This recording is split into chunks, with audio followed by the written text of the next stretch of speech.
हात पकडून तर निरोप पोहोचवलेला आहे. निरोप पोहोचवलेला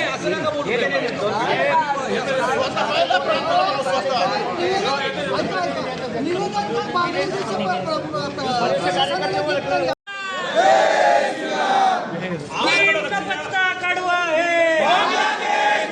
है, नीम का कत्ता कड़वा है. निखिल भाऊ संपवायचा ना विषय.